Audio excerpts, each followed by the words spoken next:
Ang Pilipinas ang itinuturing na typhoon capital of the world dahil halos 20 bagyo ang pumapasok sa ating bansa bawat taon dahil ang ating kapuluan ay nasa kanlurang bahagi ng Pacific Ocean kung saan madalas nabubuo ang mga bagyo, mainit ang dagat at maalinsangan ang hangin at ito ang perpektong kondisyon para mabuo ang malalakas na bagyo.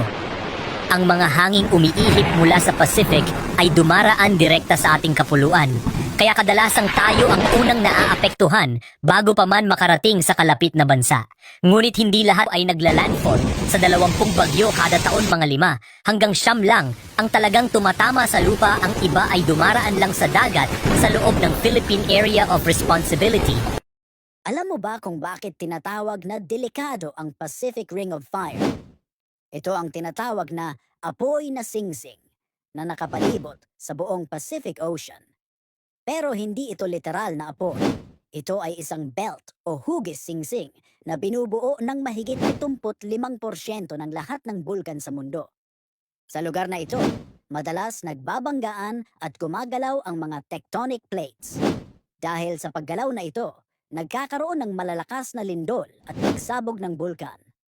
Kaya kung mapapansin mo, halos lahat ng pinakamalakas na lindol at pinakamapanganib na pagputok ng bulkan sa kasaysayan ay nangyari sa paligid ng Pacific Ring of Fire.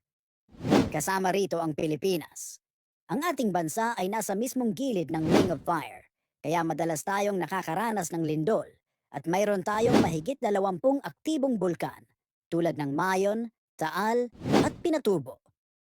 Delikado ang Ring of Fire dahil hindi lang ito basta nagdudulot ng lindol o pagsabog ng bulkan.